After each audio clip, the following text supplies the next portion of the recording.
abantu bagize umugisha wo kumva iyi message ntago muzapfa muri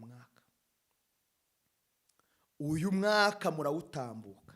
Ndabisubiyemo ngo abantu mugize umugisha wo kumva iyi message n'urukingo ku buzima bwawe. Uyu mwaka tuzawambuka mu izina rya Yesu. Uyu mwaka nta gereza iri ku buzima bwawe. Uyu mwaka kwezi kwa karindwi azaba ari igihe cyo kubona intsinzi ya buri. Yesu nashimwe cyane. Ku mazina nitwa Prophet Ezechiel Mfitumukiza. Ndanezerewe kubana namwe muri uyu mwanya. Nishimiye kugaruka muri aya materaniro y'abera ndetse mbagezaho gahunda y'umwaka. Haleluya. Ese ni iki Imana igamije ku buzima bwacu? Nariho mbona kugira neza kw'Imana ndetse no gukora kwayo kurimo kutugaragaraho. Haleluya.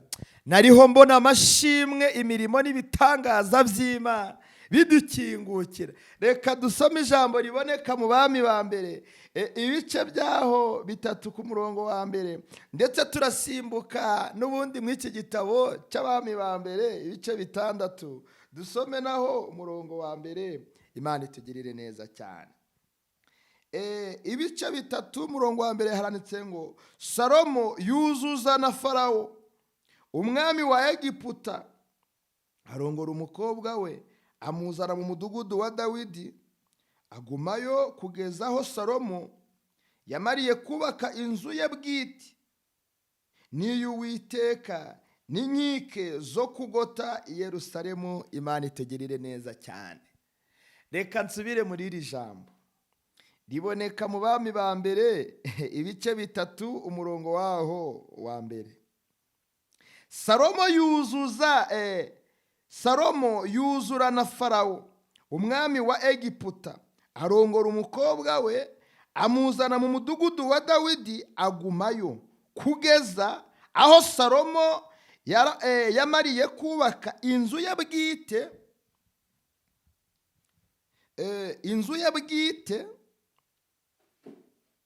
n'iy'Uwiteka n'ingike zo kugota i Yerusalemu. 6. Hashize imyaka 480 Abayisiraheli bavuye muri Egiputa, Salomo atangira kubaka inzu y'Uwiteka mu mwaka wa 4 ari ku ngoma. Hari mu kwezi kwa Zivu, ariko kwezi kwa 2. Imana itugirire neza cyane. Tugaritse muri gahunda ya message y'umwaka no kubabwira uko gahunda z'umwaka zihagaze. Murazi ibihe byinshi tumazemo dusenga Imana, tuyinginga. Iminsi 40 twasoje, habura iminsi 2 ngo Noheri ishike. Nyuma yaho ubutayu twazamutse bw'iminsi 3.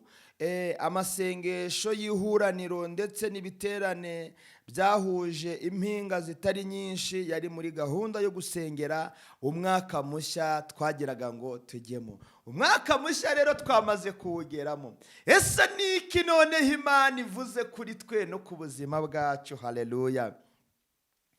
Uyu mwaka ni umwaka w'umunezero, niryo zina Imana yambwiye tugomba kuwita.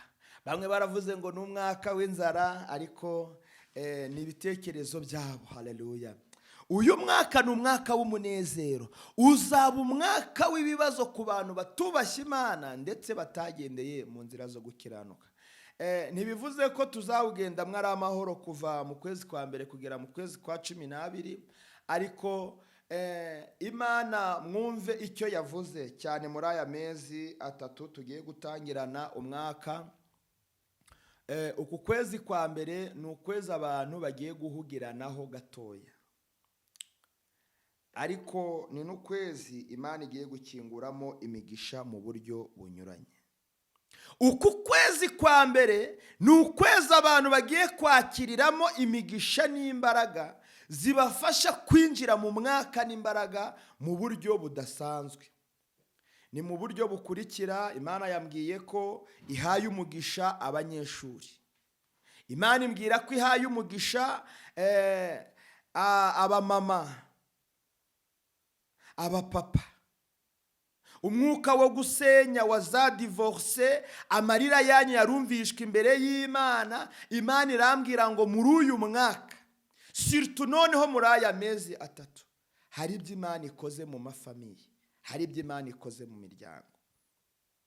Niyo mpamvu iri jambo ryo mu Bami ba mbere 3 ndetse ku gice cyaho cya mbere haranditswe ngo amuzana mu mudugudu wa Dawidi, agumayo kugeza aho Salomo yamariye kubaka inzu ye bwite n'inzu y'Uwiteka n'inkike zo kugota i Yerusalemu. Hari ibintu Imana yubatse ku buzima bwawe muri uku kwezi kwa mbere n'ukwa kabiri ndetse n'ukwa gatatu, ariyo moteri. Kuko urabona ubwato kugira bugende bugira moteri, ndetse iriya moteri kugira ngo ibashe kugenda, bien sûr ifite imbaraga, ifite ubushobozi bwo kukugeza aho wifuza kugera ndetse vuba. Ni ikintu gikomeye, hagomba kuba hari moteri ifite imbaraga. Niyo mpamvu hano ijambo ryatubwiye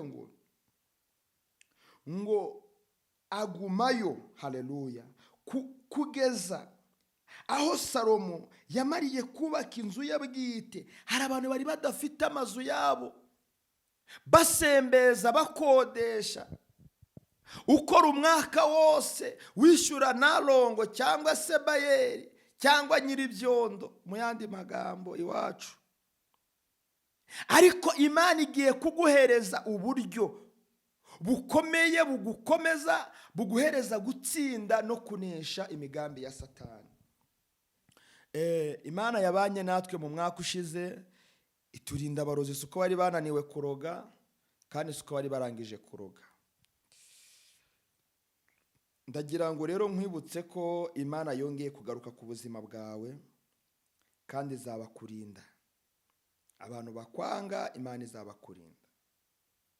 Ntago ari inzu gusa Imana iguhaye muri uyu mwaka kuko wari utayifite, ahubwo yamaze no kubaka wa muntu uri muri wowe mu buryo bw'umwuka. Yamaze kubaka wa muntu uri muri wowe mu buryo bw'imbaraga. Yamaze kugukomeza, yamaze kugushyiraho imbaraga, yamaze kugushyiraho igitinyiro, yamaze kugushyiraho ubudahangarwa. Ntabwo abarozi bazagushobora, ntabwo abakwanga bazagushobora, abagambanyi ntabwo bazagushobora, abakuvuga uko bashaka ntabwo bazagushobora, kubera kuri mu mugambi w'Imana. Imana yambwiye nze nkubwire amahoro ku buzima bwawe ndetse n'ibitangaza bidasubirwaho, kuko ibyo Imana yubatse niyo ibikomeza, niyo ibirinda, niyo ibirengera. Haleluya. Uyu mwaka turimo za divorce zizaba nkeya cyane. Haleluya. Za divorce zizaba nkeya cyane. Kubera iki? Imana yumvishije amarira y'abagabo n'abagore barira mu ngo, barira kubera gusenya. Imana irabumva, iraje ibasubize. Rero uyu mwaka za divorce zizaba nkeya. Hazabaho igihe kinini cy'uburumbuke, kandi aya mezi atatu yo kwiyubaka no kubaka kugira ngo tubone uburyo tuzakomeza amezi akurikira. Ariko ukwezi kwa 4 azaba ari ukwezi ko gukingurirwa imigisha n'Imana, ndetse azaba ari ukwezi kuzaba gukomeye mu buryo budasanzwe. Abantu bazaba bari mu buryo bw'umwuka, hari ibisa nk'ibigeragezo bazabonamo, ariko banakire fondasiyo yo kubaka ubuzima bwabo ndetse n'imibereho yabo. Rero ukwezi kwa 5 ni ukwezi Imana izakinguramo za dote na za mariage, abantu bagakora amakwe, abantu bari badafite urubyaro, Imana izakingura urubyaro mu kwezi kwa 5. Ukwezi kwa 6 azaba ari ukwezi kw'ibyishimo, kuko ari ukwezi Imana izatangira gukingura amasezerano y'amakwe, abantu bagatangira kubona umunezero udasanzwe muri uyu mwaka. Ari n'umwaka tuzatsindamo ibigeragezo, yaba mu rwego rw'igihugu, yaba mu rwego rw'umudugudu, yaba mu makaritsiye dutuyemo, yaba mu kazi turimo. Tuzakira ibintu by'insinzi cyane ndetse n'amashimwe ahambaye. rero mu kwezi kwa karindwi azaba ari igihe cyo kubona intsinzi ya buri muntu mu ruhande rwe ku bw'amasengesho. Azaba ari ukwezi ko gusenga cyane ndetse no kuramya Imana, kuko ari ukwezi kuzadufungurira ya masezerano yose nahoze mbabwira, na bya bintu tuzaba twaratangiye kubaka, swate ni akazi, swate ni ubuzima, swate ni famiye, ni imiryango wasengeraga se, ni abantu bari mu ngorane wasengeraga. Kiriya ni igihe buri umwe wese ku ruhande rwe azavuga ati mbonye nakiriye igitangaza ukuboko kw'Imana. Mariage zizakomeza zifunguke, kuko uyu mwaka wose uhereye mu kwezi kwa kabiri ukageza mu kwezi kwa 12 ni amezi abantu bagiye kubonamo mariage zikomeye, zizaza ari surprise. Ndetse ukwezi kwa 8 n'ukwa 9 ni kwa kwezi abantu noneho bazakira. Haleluya. Ni kwa kwezi abantu bazakira imbaraga zidahangarwa. Izi mbaraga twamaze kuzibona ahangaha mu bami ba kabiri, mu bami ba mbere ibice 6, ku murongo waho wa mbere havuga ngo hashize imyaka 480 Abayisiraheli bavuye muri Egiputa. Niyo yiyitumaze rero mu ngorane, niyo yiyitumaze mu bibazo, niyo yiyitumaze mu bucakara, niyo yiyitumaze mu gahinda. Yenda waryaga ari uko utabaje, wabonaga ubwishyu bw'inzu ari uko habayeho abantu baterateranye uw'igihumbi, wa 200, wa 500. Wari uri mu buzima no kwigondera isahani y'ibiryo bigoye. Ariko kuriya kwezi kwa 8 n'ukwezi kwa 9 ni amezi abantu bazashira inyota, barangiza bakabona ubwaguke bw'Imana n'ibitangaza byayo. Ni amezi abantu bagumye gusenga Imana bazaba barimo kwakira inyishyu zo kubana n'Imana. Ni amezi abantu bazakingurirwa kurumbuka imirimo, bakabona umusaruro mu buryo batari biteze. Kuko ukwezi kwa 10 n'ukwa 11 ni amezi Imana mu mwuka wo kuramya Imana, wo gusenga. Mu gihe wagize n'intege nke, swate waguye mu cyaha, ihutire mu nzu y'Imana. Mu gihe wumva hari ibyaguciye intege bikagusubiza inyuma, ihutire mu nzu y'Imana.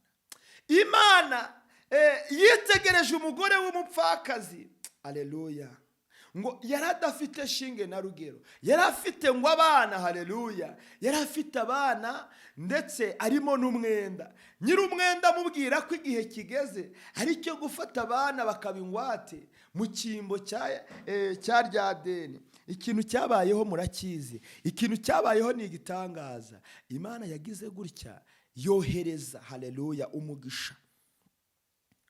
Umuhanuzi araza aramubwira ngo ndashonje kandi nkeneye kurya, ari wowe untekeye. Noneho umugore yari afite amaganya n'agahinda gakomeye, ndetse binaramugora kubyumva.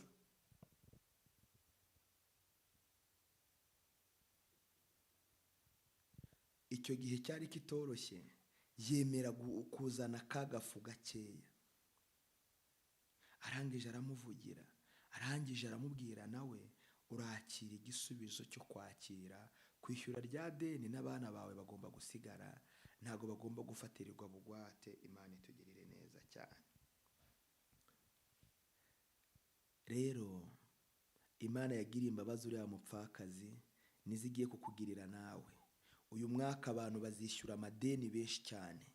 Uyu mwaka ntago za cyamunara zizaba nyinshi ku rugero ruhambaye nk'uko mwari musanzwe mubizi. Uyu mwaka ni umwaka Imana izahereza abantu gukiranuka, yaba mu bigo by'imari, yaba mu bavandimwe, yaba mu nshuti, yaba muri rusange. Imana yambwiye ko igiye kwishyurira abantu mu buryo bunyuranye amadeni. Yaba amadeni y'amasezerano, yaba amadeni y'imyenda dufitanye n'abantu, yaba muri famiye, ndetse no mu buryo bw'umurimo w'Imana, no mu buryo bwa sosiyete ngari. Imana yambwiye ko ije kwishyurira abantu mu buryo bunyuranye kandi butandukanye ndetse vuba. Mu bihe nk'ibyo bitagoye, nako bigoye, iyo dusomye mu gutegeka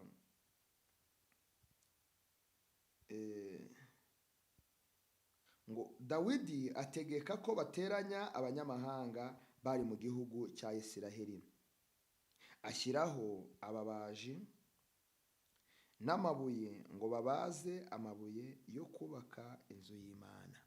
Ni ikimenyetso cy'uko Imana igiye kugushakira imbaraga zituruka mu buryo bugoye, zituruka kure cyane, ziva mu bintu bidasanzwe. Imana igiye kugushakira imbaraga zidasanzwe kandi zikomeye. Imana igiye kuzana amaboko akubariza. Imana igiye kukuzanira imbaraga mu buryo budasanzwe. Imana igiye kugushyigikira mu buryo udasobanukiwe. Imana igiye kukugirira neza kugira ngo inzu y'Imana yubakwe. Inzu y'Imana ya mbere ntabwo ari ziriya nzu zubatswe n'abantu bakoresha ibyondo, za sima, amatafari, za burike na za bloke, sima, amabuye, amakoro n'ibindi. Inzu zigiye kubakika. Imana igiye gushakira amabuye, ikazana abanyamahanga, igateranya abantu bayo ba Isiraheli. Imana itugirire neza cyane. Ayo mabuye bakayabaza, bakubaka ibintu bifite nivo, bakubaka ibintu bifite mezire, bakubaka ibintu bikomeye ndetse bifite imbaraga. Ni imitima yacu, kuko nibwo butunzi bw'Imana. Hariya Paul yaravuze ngo mbese ngo ntago muzi ko ngo imitima yanyu ari insengero z'Uwiteka. Aleluya. Ntago muzi ko imibiri yanyu Uwiteka ajyaza akayituramo. Imana ishimwe ko umutima wawe yawugiriye icyizere. Hamwe abantu baguca intege, bakakubwira ko udashobotse, bakakubwira ko udashoboye, bakakubwira ko udakwiriye, ariko Imana yo yakugiriye icyizere, iza gutura muri wowe. Mu mutima wawe ikugirira icyizere.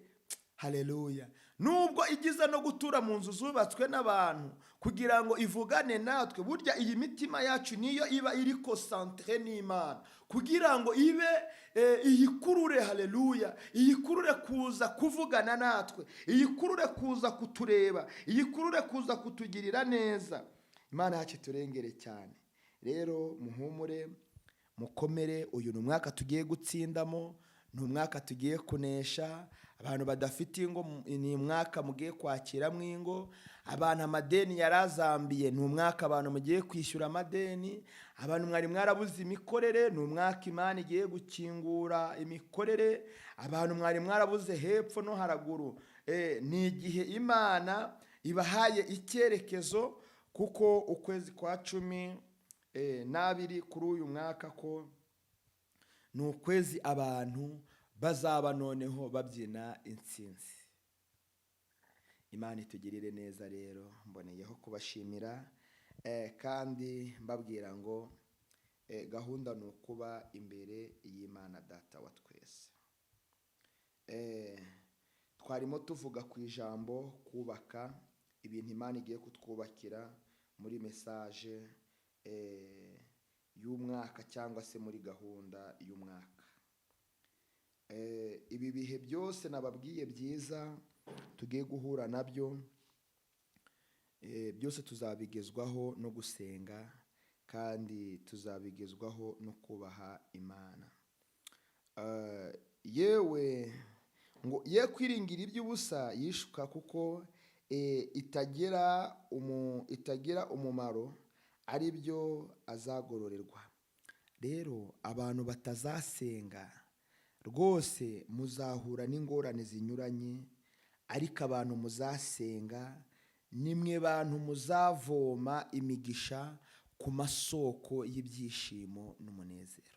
Nimwe muzavoma ibidasanzwe ku mariba. Haleluya. Ku masoko y'agakiza. Niyo mpamvu mbinginze kuri iyi tariki ya 2 mugerageze mube imbere y'Imana. Nujya gukora wibuke kuza imbere y'Imana. Nugera mu kazi wibuke kukaragiza Imana. Umuntu udafite Bibiliya ayishake. Cyagihe ari muri pause arimo aruhuka, rambura usome na verse 1. Imana itugirire neza cyane. Burya kuri umenya kuri butunge umubiri kugira ngo udapfa cyangwa ugasonza ukabura imbaraga zo gukomeza gukora akazi.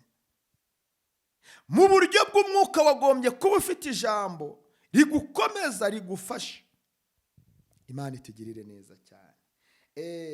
Ndashimye Imana cyane ko ari umukozi w'umuhanga kandi ko Imana ishoboye byose, ndetse ntacyo inaniwe Yesu. Haleluya.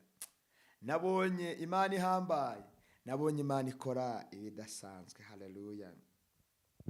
Tugomba kwiringira imbaraga z'Imana kugira ngo tutagira gute Satani atadukoza isoni.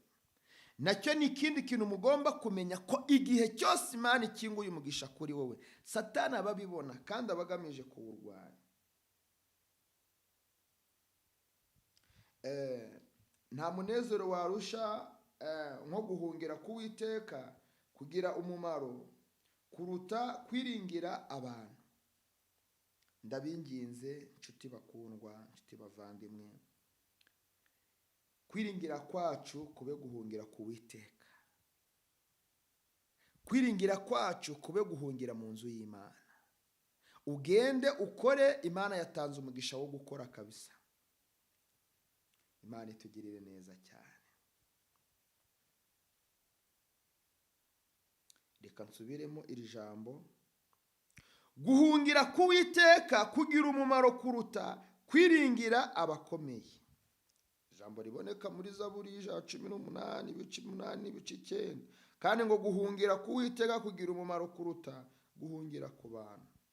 Twasoma Imigani 11:7 haravuga ngo iyo umunyabyaha apfuye kwiringira kwe kuba gushize, kandi ibyiringiro by'abakiranirwa biba bishiranye nawo. Imana itugirire neza cyane.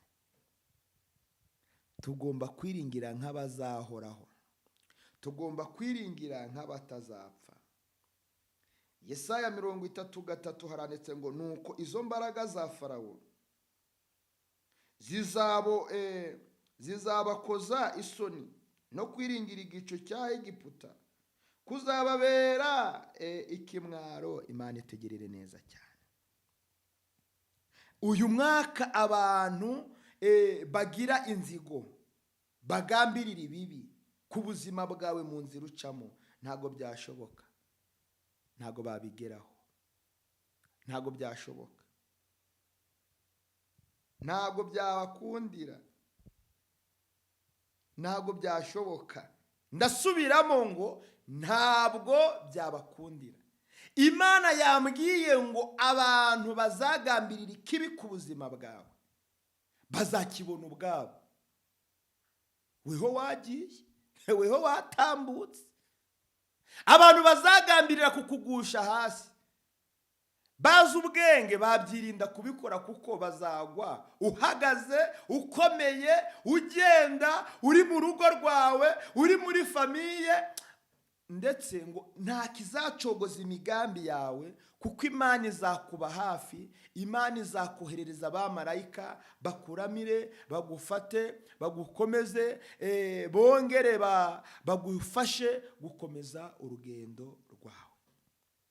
Rero humura, Satani yere kugutera ubwoba. Satani yere kumva kugukubwira ko uzakorwa n'isoni. No, nta soni zizagukora muri uyu mwaka. Nta kimwaro uzamwara, ahubwo hazagira ishyano abantu bazatekereza. Hatabasha kukogeza n'urupfu, rutabasha kuguhimbaza. Abamanuka bajya muri rwa rwobo ntibabasha kwiringira ukuri kwawe. Imana itugirire neza cyane. turacyari ku ijambo ryitwa kwiringira. Muhumure rero, abiringira ko muri uyu mwaka uzapfa, uzakorwa n'isoni, abiteze ko uyu mwaka bigiye kukunanira, abiteze ko uyu mwaka ugiye gusubira inyuma, oya pe, barisubize mu nda. Imana irimo imbwira ngo ntacyo babasha gukora ku buzima bwawe itavuze, ntacyo babasha guhindura ku masezerano yawe Imana itakinguye. Imana ibagirire neza. Rero uyu ni umwaka w'umunezero dufite. Iyo usomye mu gutegeka kwa 2 ibice 16 15 haravuga ngo umare iminsi 7 uziririze Uwiteka Imana yawe iminsi mikuru, uyiziririze ahantu Uwiteka azatoranya, kuko Uwiteka Imana yawe izaguhera umugisha imyaka yawe yose n'ibikuva mu maboko byose, kandi uzagira umunezero musa. Imana itugirire neza cyane. Reka nsubire muri iri jambo kuko ni isezerano ry'umunsi ndetse n'umwaka. Ngo umare iminsi 7, aleluya, murimo kunyumva. Make ni ukuvuga uhereye none, uhereye le premier ukageza iki cyumweru cyose cya mbere. Umare iminsi 7 uziririza Uwiteka Imana yawe iminsi mikuru. Iyi minsi niyo gusenga. Mwihangane, duhereye none ko tuzarangiza ku itariki 8 turimo dusenga. Ntuzakererwe, ntuzabure muri iyi minsi 7, kuko niho tugiye gusinyisha ikibari. Reka nsubiremo, umare iminsi 7 uziririza Uwiteka iminsi yawe mikuru, uyiziririza ahantu azatoranya, ariho hano mu gicaniro kitazima, kuko Uwiteka Imana yawe izaguhera umugisha imyaka yawe yose n'ibikuva mu maboko byose, kandi uzagira umunezero musa. Imana itugirire neza cyane. Hari ibyavuye mu maboko yawe biribwa n'abajura, hari ibyavuye mu maboko yawe bitwarwa n'abariganya, hari ibyavuye mu maboko yawe birakubabaza kandi byanakuvuyeho. Ariko umunezero n'umugisha dufite uyu munsi ni iri jambo Imana ivuze ku buzima bwacu. Noneho iyi minsi 7 tuyiziririze imbere y'Imana, tuyishima, tuyinezererwa, haleluya, tuvuga imbaraga zayo, tuvuga ukurengera kwayo, haleluya. Muri iyi minsi 7 ni iminsi tugiye kubonamo ikibari cy'Imana. Nyaboneka ntubure, ukomeze uboneke.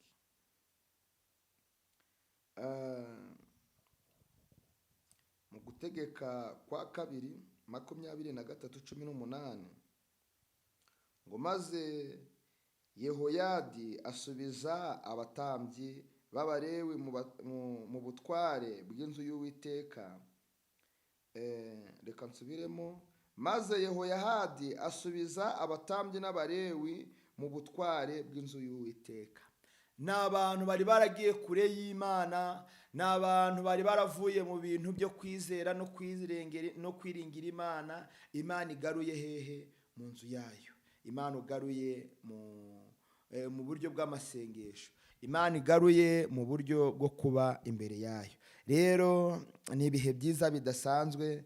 Ndabararitse mukomeze mube imbere y'Imana. Ngo abo Dawidi yashyiriye mu nzu y'Uwiteka gutambira Uwiteka ibitambo byoswa, nk'uko byanditswe mu mategeko ya Mose,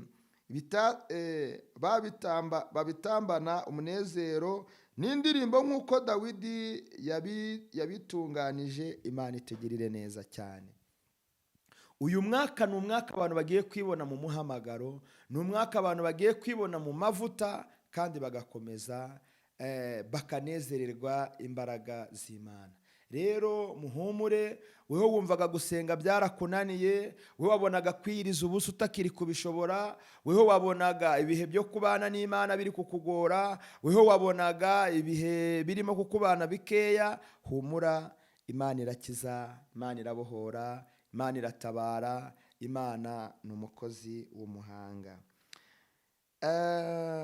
Nkomeje rero mbashimira cyane ko ari umwaka w'umunezero ndetse no kubamenyesha ibindi bintu bishya Imana igiye gukora. Uyu ni umwaka w'ububyutse, ni umwaka w'umunezero, ni umwaka wo kwaguka, ni umwaka wo kuramya, ni umwaka wo guhimbaza Imana, ni umwaka wo kuyinezererwa. Imana itugirire neza cyane. Ngo nuko i Yerusalemu haba umunezero mwinshi, kuko ngo uhereye ku ngoma ya Salomo mwene Dawidi umwami wa Isiraheli ntihigeze kubaho nk'ibyo i Yerusalemu. Imana itugirire neza cyane. Uyu ni umwaka Imana ikomeza ishimangira ku buzima bwawe, ko ari umwaka uzagaragaramo umunezero udasanzwe ndetse n'ibyishimo bikomeye mu yindi myaka utigeze kubona. Swate waba uri fiyemere urimo kunyumva aka kanya, waragize ibikomere ukabigirira muri famiye, ukabigirira ku mugabo washatse, ukabigirira ku mugore washatse, ukabigirira ku rubyaro wabyaye. Imana igiye kuza yomore ibikomere byose wakomeretse, yaba mu buryo bw'umubiri, yaba mu buryo bw'umwuka, yaba mu buzima busanzwe, yaba mu mibereho ya buri munsi. Imana igiye kuza yomore ibikomere byose wagize muri iyi minsi ishije yose, ndetse kuko ari igihe cy'umunezero. Ngo iteraniro ryose ry'abari bagarutse bava mu bunyage baca ingando baziraramo, ariko uhereye mu gihe cya Joshua mwene Nuni ukageza kuri uwo munsi ntabwo Abayisiraheli bagenzaga batyo. Ubwo habaho umunezero mwinshi cyane. Imana itugirire neza cyane. Abantu bagiye kongera bagarurirwa imigisha yabo kubera kuva mu butayu. Abantu bagiye kongera bakira imigisha y'imbaraga kubera kuva mu bunyage Satani yari yarabanyaze. Abantu bagiye kongera babone umunezero udasanzwe cyane kubera ibikomere bagiye gukira, kubera ibibazo bagiye kuvamo, kubera ingorane bagiye gusiga ku ruhande. Haleluya. Ngo iteraniro ryose ry'abari bagarutse. Haleluya. Ba bantu bose bagarukiye Imana muri uyu mwaka, ba bantu bose bafashe ibyemezo bishya muri uyu mwaka. Haleluya. Niryo teraniro ry'abagarutse hano barimo kutubwira. Bavuye mu bunyage, banyazwe imigisha. Waracuruje biranga, urahinga biranga, ujya mu biro biranga, ujya mu isoko biranga, yewe hari n'abagerageje batwara n'agataro biranga, hari abazunguje biranga. Ariko abo bantu bose igihe cyari ngo bagarurirwe imigisha yabo, igihe cyari ngo bagarurirwe ubuzima bwabo. Iki ngiki ni igihe abantu batangiye mu bintu bidafatika, batangiye bameze nk'abahereye kuri zeru. Ariko uyu mwaka tuzawusoza abantu batagifite gusabiriza ati rwose mumfashe ndapfuye. Abantu ati rwose mundemere icyo kurya. Ni igihe uzaba ufite kwigira nawe muri wowe, ahubwo ushobora kuba waremera abandi. Niryo sezerano ry'umwaka. Rero ndakwinginga ugarukire Imana. Ndakwinginga wongere ubohoke mu nzu y'Imana. Ndakwinginze wongere ugire imbaraga zo gusenga, wongere ugire umunezero wo kuyubaha. Imana itugirire neza cyane. Ngo uwo munsi batamba ibitambo bikomeye, baranezerwa. Nuko Imana yari bateye umunezero mwinshi, kandi abagabo n'abagore n'abana bato bazanezererwa. Bituma umunezero wo muri Yerusalemu wumvikana kure. Imana itugirire neza cyane. Ndagira ngo nkubwire ko hari abantu bagiye kongera kumva ijwi ryawe riseka, rinezerewe, ryishimye, ribohotse ku buryo budasanzwe. Abari batiteze intsinzi mu ruhande rwawe bagiye kubona ukikijwe, bagiye kubona wateranyije imbaga nyamwinshi, bagiye kubona abantu bateranijwe nawe. Habaye ubukwe, habaye ibyishimo, abantu bavuza impundu kubera wowe. Aleluya. Kubera wowe. Imana itugirire neza cyane. ijambo riratubwiye ngo uwo munsi bazatamba ibitambo, haleluya, bazazana impano nyinshi bazikuzaniye, bazazana ndetse inama zari zikenewe zari zarabuze, kubera ko uwo munsi n'uwawe Imana iguhaye. Ngo uwo munsi batamba ibitambo bikomeye, bazanezererwa kuko Imana yari ibateye umunezero mwinshi, kandi abagabo n'abagore n'abana bato bazanezerwa. Bituma umunezero wo muri Yerusalemu, wo muri wowe, bituma umunezero wawe muri wowe, haleluya, ngo wumvikana kure cyane, kure. Abantu bari kure baravuga ati yo runaka rwose, muze dutahe ubukwe bwe, muze twumve inkuru nziza afite, muze turebe igitangaza Imana yakoze ku buzima bwe, muze turebe iby'imbaraga Imana yakoze, kuko uyu munsi ari umunezero. Bagomba gutamba ibitambo ku bwawe. Rero babyemere babyange, iki ngiki ni igihe Imana ibisohoje ku buzima bwawe. Imana itugirire neza cyane.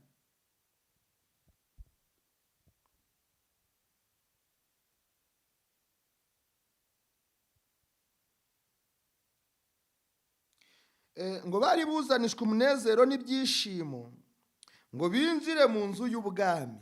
Yes, ntabwo icyo gihe tuzaba tukiri abandi bantu, kuko twamaze guhinduka abantu b'ibikomangoma, abami. Abagabo bahindutse abami, abagore bahindutse abamikazi.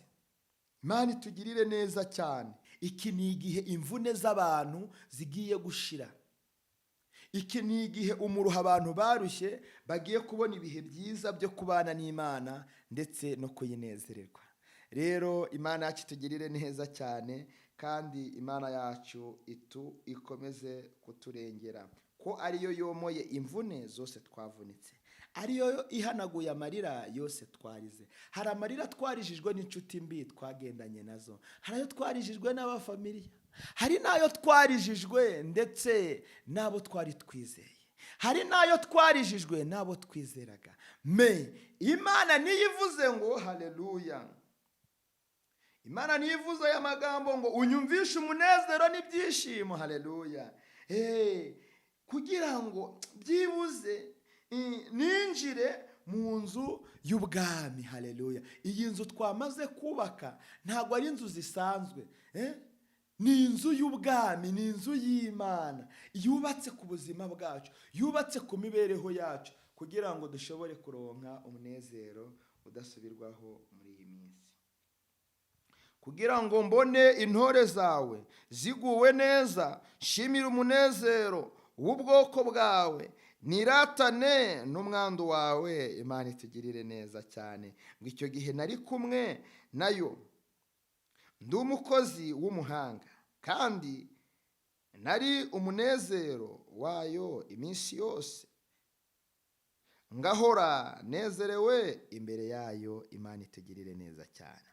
Muhumure, uyu mwaka twinjiyemo ni umwaka dukuwe ku buretwa twari twarashyizweho. Swate wari umaze imyaka rwose uri ku buretwa bw'uburwayi. Uburwayi bwaragukubise utava aho uri, udashobora kugira icyo wimarira, urya wasabirije bohereje ku gatelefone, cyangwa se hari uwaje agupfunyikiye, ukanywa ari uko bagusigarije. Oya, muhumure, ngo kwiringira k'umukiranutsi ni umunezero, ngo ariko icyo umunyabyaha yifuza kizamugeraho. Reka nsubire muri iri jambo. Kwiringira k'umukiranutsi ni umunezero, ariko icyo umunyabyaha yifuza kizahagera. Imana itugirire neza cyane. Rero dukomeze twiringire, kuko ari wo munezero wacu. N'uburiganya buzaba mu mitima y'abajya inama y'ibibi, ariko abajya inama y'amahoro ibyabo ni umunezero. Niho nababwiye ngo nimwize mwe duhungire ku Mana, kuko nta mubabaro uhari mu nzira ducamo, mu byiringiro turimo kunyuramo. Abagabo batwanze, muhumure, bagiye kuza batwububira tutabahamagaye. Aba bagore batwanze bakatunena, bakatubenga, bagiye kutugarukaho tutabahamagaye, kuko ni isezerano ry'Imana.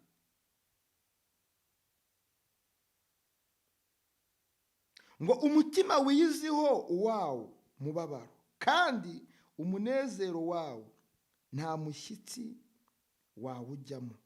Imana itugirire neza cyane.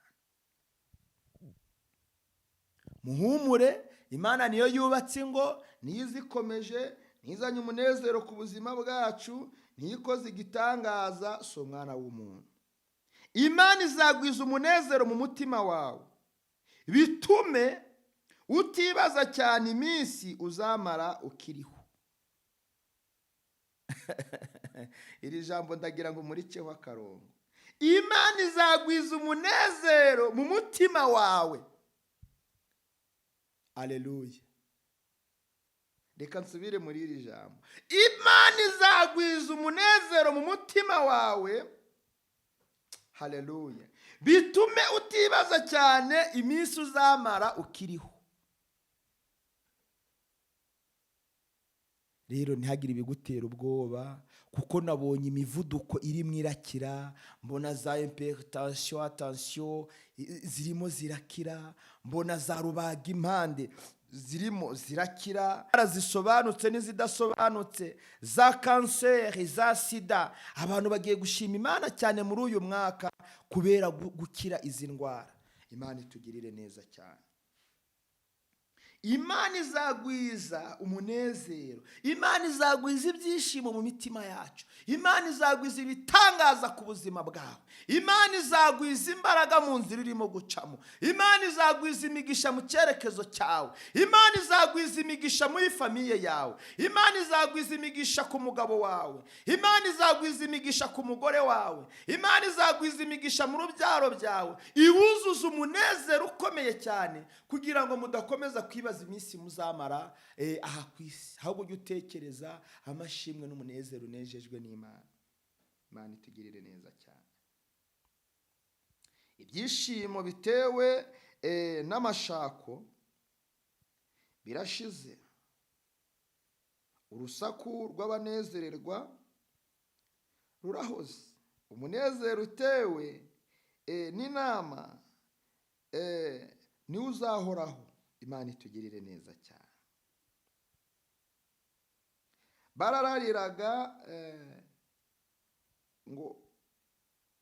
Barararira mu miharuro, kuko babuze vino. Aho umunezero wari uri harazimye, n'ibyishimo byo mu gihugu birahembwe. Imana itugirire neza cyane. Hari abantu bajyaga banezererwa kubera ko babonye inzoga, babonye itabi, babonye indaya, bahagize gute. Abo bose nabo ni impinduka Imana izanye ku buzima bwabo, kuko ariyo bwite igiye kugwiza umunezero mu mitima yabo. Muhumure, nubwo kurwana ari ukwacu, ariko kunesha ni ukw'Imana. Kandi Imana ubwo ari ituneshereje, nta wenda kutuvana muri ibi bihe byiza Imana iduhaye. Reka turebere hamwe ijambo ry'Imana riboneka ahangaha mu Kuva ibice 32 ku murongo waho wa 18. Haranditswe ngo, aramusubiza ati, iryo jwi si urusaku rw'abasakurishwa no kunesha, kandi si ijwi ry'abatakishwa no kuneshwa, ahubwo ndumva amajwi y'ababyina. Imana itugirire neza cyane. Ndagira ngo nkubwire ko wajyaga wumva amajwi menshi, ayo majwi aguca intege, ayo majwi agusubiza inyuma, ayo majwi akuvana mu byiringiro wari ufite, ayo majwi agukubita hasi, ndetse n'ayandi agusubiza inyuma. Ariko ijwi ugiye kumva niriza rivuza impundu mu matwi yawe, niriza ku bwawe, niriza kuri wowe, niriza ku buzima bwawe, niriza muri famiye yawe, niriza rivuga nk'iribyina kandi rizanye isezerano ryari ryarahishwe kure, ryarajugunywe naho wari utazi, kuko ari igihe Imana igize ngo igukingurire kandi iguhereze umugisha ukomeye n'imbaraga. Imana itugirire neza cyane. Ngo umwe yabashije ate kwirukana igihumbi cyabo? Babiri babashije bate kunesha abantu bo mu nzovu? Iyo ntare igitare cyabo kitabagura iyo Uwiteka atabatabariza. Imana itugirire neza cyane. Ndagira ngo nkubwire ko uko byamera kose, hari igitare Imana izanye ku buzima bwawe ngo kiguhereze amazi yo kunywa.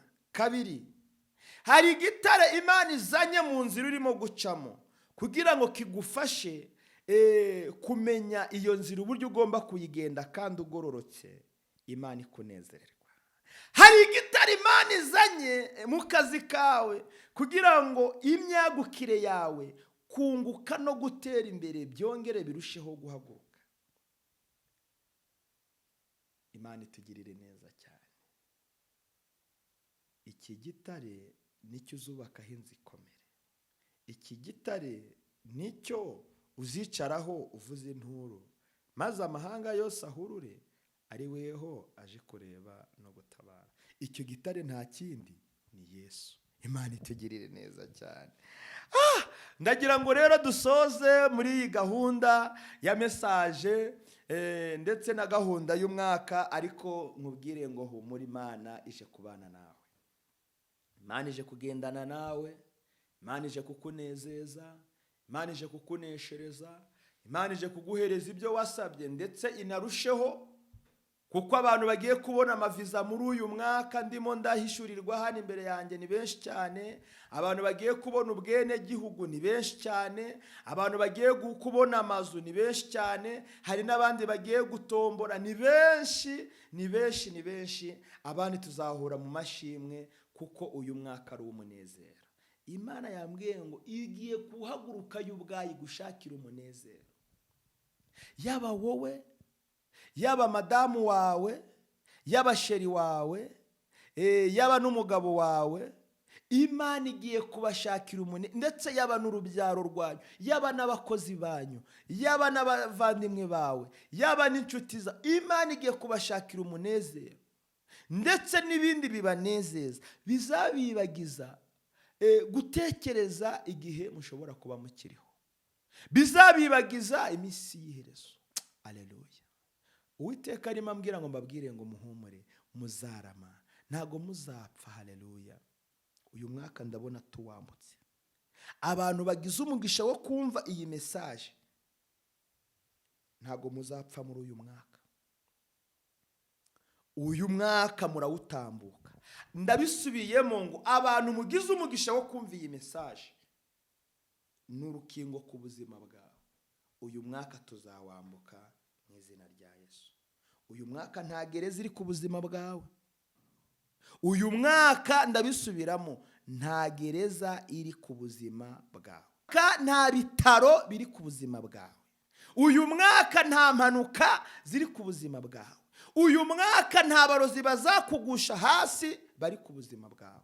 Uyu mwaka ni uw'umunezero, kandi naho utari, Imana izagushakira umunezero, ikunezeze, inezeze ndetse n'abawe, kugira ngo utazibuka iminsi yo kubaho kwawe.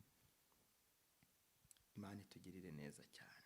Muhumure kandi mukomere, mwikomeze. Yesu niwe ushoboye byose, kandi abamwiringiye ntibajya bakorwa n'isoni. Abagendana nawe ntago bajya bamwaramwara. Abamwiyegamijeho ntago ajya barekura ngo abahirike. Ariko Mana we, hari igihe njya mvuga Imana nkabura ahantu nyihera n'ahantu nyisoreza, kuko ntigira itangiriro, ntigira iherezo. Imana, cyubahiro ni cyawe Mana, cyubahiro ni cyawe Mana. Haleluya. Reka dusenga Imana tuyishimira imigisha idasanzwe ndetse n'ibikomeye igiye kudukorera. Abantu benshi bagiye guhanura, bandi bagiye kwerekwa. Ndimo mbona Imana ikingura mu buryo budasanzwe, ndimo mbona Imana irimo gukoresha mu buryo bukomeye, ndimo mbona abantu bahaguruka bagiye gufasha imiryango ibabaye, ndimo mbona abantu bakenura abandi, ndimo mbona abantu bazahura abandi, ndimo mbona impano zirimo zikinguka. Imana izakoresha abantu bamwe mu bizera ndetse n'abatizera bazakubera umugisha kuko uhindutse umugisha. Iyi message ni ubuzima kuri wowe, iyi message ni umugisha kuri wowe, iyi message ni igisubizo kuri wowe, iyi message ni inkingi kuri wowe. Komera, shikama, nezererwa, ambuka, gera mu masezerano, mu byishimo byawe Imana yaguteganyirije. Kandi ndikumva ijwi rimbwira ngo na bya bindi wasabye Imana irabikoze. Haleluya. Buriya hari igihe usaba Imana ariko ukagira ngo ntiri kumva. Hari igihe usaba Imana ukagira ngo ntiri bugusubize. Ariko niko umwuka w'Imana avuze, niko umwuka w'Imana akoze, niko umwuka w'Imana akinguye, niko umwuka w'Imana bikoze ku buzima bwawe. Imana itugirire neza cyane. Murakoze. Imana iduhana umugisha kandi umwuka w'Imana akomeze abazeho bose, abagwiriza imbaraga, abagwiriza ubwenge, abagwiriza ubwitonzi, abageze aho mukwiriye kugera ndetse no kurushaho. Kandi umwuka w'Imana agendane nawe iminsi yose, abane nawe iminsi yose, akwagurira urukundo, akwagurira ubusabane, akwagurire kwaguka, akwagurire gutera imbere, akwagurire gukundwa n'abantu bose, akwagurire kuba mu kazi ndetse k'inyungu, agukingurira ubwenge n'ubuhanga ndetse n'ubushishozi no gutekereza ibintu bifite ireme bikomeye bizashobora kubera n'abandi bose umugisha bazakumenya. Imana itugirire neza cyane. Ndabishimiye cyane kandi ndabakunda bene data. Umugongo wanjye ubaye muke ngo mbaheke kuko numvaga ari waba umunezero munini kurushaho. Ariko wumve ko mu buryo bw'umwuka imihezagiro yose, ibyishimo byose Imana igenera abayikunda ndetse n'abayubaha, nibyo Prophet Ezechiel akwifurije mw'iri tangira ry'umwaka ku itariki 2 z'ukwezi kwa mbere. Mu izina rya Yesu n'iry'Imana isumba byose. Reka dusenge dusezeranishe. Gusezerana kwera kuko tugabanyirije hano, tuzakomeza tuzarangiriza mu ijuru gahunda yacu yo kuvuga ubutumwa bwiza. Mana data ndagushimye kubw'imitima ubohoye ndetse no kuyuhaye umugisha, kubw'imbaraga zidasanzwe uduhaye ndetse n'imigisha yawe udukinguriye. Mana we urakoze kubyukoreye abagabo n'abagore, divorce wagabanyije turazigushimiye, mariage ukinguye hagati y'abasore n'abakobwa, ndetse mariage uguzanye hagati y'imigisha uhaye abahinzi ngo bahinge beze barumbukirwe nayo turayakiriye. Imigisha uhaye abacuruzi ngo bacuruze bunguke turayakiriye. Data ibintu wubatse byose ku buzima bwacu turabyakiriye. Turagushimiye kuri Imana nzima kandi ukaburi gitangaza kuri byose.